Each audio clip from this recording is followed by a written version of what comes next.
दोस्तों 80-90 के दौर की तो न जाने कितनी सारी यादें हैं, लेकिन उस दौर की कुछ ऐसी भी पुरानी चीज़ें हैं दोस्तों जो आज के दौर में लगभग बिल्कुल देखने को नहीं मिलती। जैसे में ऐसी डालियाँ जो उन दिनों सभी के घरों में ज़रूर हुआ करता था।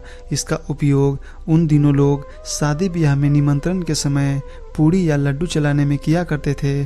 साथ ही उस दौर में लकड़ी और मिट्टी से बनी छोटे मोटे सामान भी बहुत काम की चीज़ हुआ करता था। उस समय पीतल वाले बर्तन का भी उपयोग लोग ज़्यादा किया करते थे। 30 से 40 साल पहले हम लोगों के घरों में कुछ इस तरह के पलंग भी हुआ करता था जो बेहद ही मजबूत लकड़ी जैसे शीशम और सागवान की बनी होती थी। ऐसी पलंग उन दिनों अधिकतर चाचा जी के शादी में मिला करती थी। साथ ही उस दौर में लगभग सभी के घरों में ऐसी छोटी वाली चौकी ज़रूर हुआ करता था। और भी बहुत ही ऐसी घरेलू चीज़ें हुआ करती थी जो 80-90 के दौर में ही देखने को मिला करती थी। जैसे में लोहे की पुरानी चलनी, सूप, कीप और ये हाथों से बनाई गई झाड़ू। 30 से 40 साल पहले उन दिनों सभी जगह संस्कार झलकते थे। महिलाएं जल्दी सुबह उठकर ही खाना बना लिया करती थी, फिर वह सबको एक जगह बैठाकर खाना खिलाया करती थी और खुद अंत में खाना खाया करती थी। तो कुछ महिलाएं घर के जूठे बर्तनों को बाहर ले जाकर बहते हुए पानी में धोया करती थी। दोस्तों बचपन में हम लोग ना जाने कितनी सारी कविताएं और कहानियां पढ़े होंगे, लेकिन यह कविता जब आज मैंने कहीं पढ़ा तो सच में मेरी आंखों से आंसू निकल गए, क्योंकि ये कविता हम लोग बचपन में दूसरे तीसरे कक्षा में पढ़े थे। जिसके लाइन थे, दीप जलाओ आज दिवाली रे, खुशी खुशी सब हंसते आओ आज दिवाली रे, मैं तो लूँगा खेल खिलौने तुम भी लेना भाई, नाचो गाओ खुशी मनाओ आज दिवाली आई। क्या आपने ये कविता पढ़ा था?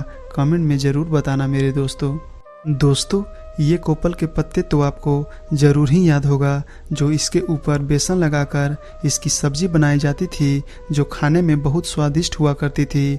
उन दिनों जिन जिन लोगों ने इसे पहली बार खाया होगा, सच में वह हैरान रह गया होगा, क्योंकि इसका स्वाद ही कुछ अलग होती थी। 80-90 के दौर के कुछ पुरानी फ़ोटो एल्बम आज भी हम लोगों के घरों में एक या दो कहीं न कहीं ज़रूर रखे होंगे, जिसके अंदर कुछ उसमें ऐसी भी पुरानी फ़ोटो होंगे जिसको देखकर आंखों में आंसू आ जाते हैं कि कैसा दौर था जहां सब कुछ ना होते हुए भी ज़िंदगी एकदम अच्छी थी। भले ही कपड़े और चेहरे अच्छे नहीं थे, लेकिन इसके बावजूद भी आज के मुकाबले उस दौर के फ़ोटो लाख गुना अच्छी थी। दोस्तों जख्मी दिल एल्बम आप लोगों को तो ज़रूर ही याद होगा दोस्तों, जो शायद 1999 या 2000 के आसपास आई थी, जिसे लोग खूब बजाया करते थे। इस गाने के बीच बीच में कभी कभी डायलॉग भी आया करता था, जैसे में तुम नागिन हो नागिन, जिसने मेरे प्यार को डस लिया, चले जाओ मेरे ज़िंदगी से। दोस्तों हम लोगों में से अधिकतर लोगों का बचपन गांव में ही बीता होगा, जहां पर ये सब चीज़ों से भी हमारी बचपन की ढेर सारी कहानियां जुड़ी हुई है। जैसे में ये कोठी जिसमें फसल होने के बाद माँ लोग इसमें स्टोर किया करती थी।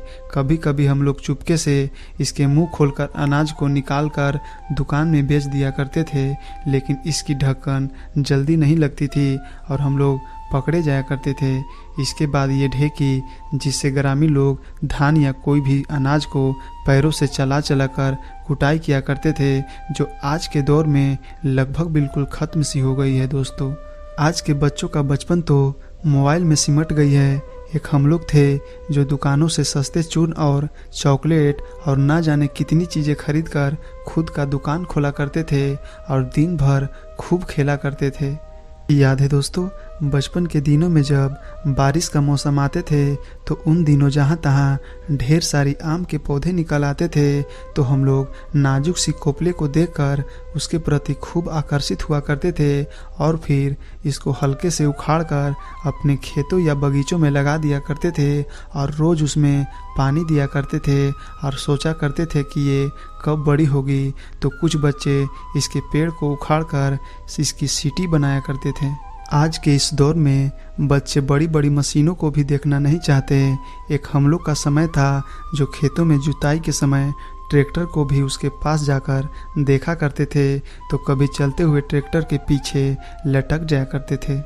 बचपन में हम लोग और भी बहुत ऐसी कहानी और कविताएं पढ़ा करते थे जिनमें ये भी था, मारने वाले से ज़्यादा बचाने वाला बड़ा होता है। इस कहानी में सिद्धार्थ ने एक हंस को बचाया था। साथ ही उन दिनों हम लोग काबुली वाले ये भी कहानी बहुत पढ़ा करते थे।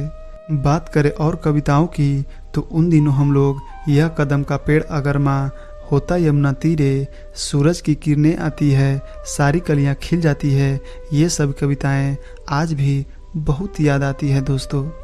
याद है दोस्तों 80-90 के दौर में जब किसी के घर में कोई शादी विवाह या कोई भी बड़े प्रोग्राम हुआ करता था तो लोग उस दौर में किराए पर रात भर के लिए एक बड़ी सी एम्पलीफायर, कैसेट, बॉक्स और एक बड़ी सी बैटरी लाते थे और रात भर तेज आवाज़ में सभी को 90s की ज़्यादातर इन सब सदाबहार गाने सुनाया करते थे, जिनके कुछ बोल इस प्रकार हुआ करते थे। रातें ढलती नहीं, दिन भी निकलता नहीं, उसके मर्जी बिना पत्ता हिलता नहीं, रब जो चाहे वही तो होना है, रब जो चाहे वही तो होना है, आदमी खिलौना है, आदमी खिलौना है। छोटा सा एक घर मिला, घर में मिला है प्यार, मुझको मिला सौगात में खुशियों का संसार, मेरा मुन्ना बड़ा ही सलोना है, मेरा मुन्ना बड़ा ही सलोना है, आदमी खिलौना है, आदमी खिलौना है। और ऐसे ही हजारों सदाबहार गाने उस समय बजा करते थे जो सभी के दिलों को छू जाया करता था। याद है दोस्तों बचपन के दिनों में हम लोगों में से अधिकतर बच्चों के पास ऐसी डिक्शनरी ज़रूर पाई जाती थी जो कहीं न कहीं मोबाइल ने इस डिक्शनरी को भी वजूद ख़त्म कर दिया है। इसमें ढेर सारे वर्ड मीनिंग दिए होते थे लेकिन सभी बच्चों को वर्ड खोजने नहीं आता था। बचपन में हम लोग सीटी भी खूब खरीदा करता था लेकिन हर बार ये भूल जाया करती थी। दुकान से खरीदने के बाद सारा दिन घर में बजा बजा कर सभी का दिमाग ख़राब कर दिया करते थे। इसलिए माँ हम लोगों के सोने की इंतज़ार किया करती थी। जब हम लोग सो जाया करते थे तो माँ इसे छुपा दिया करती थी। सच में 90s के वो दिन बहुत ही अच्छे दिन हुआ करते थे दोस्तों।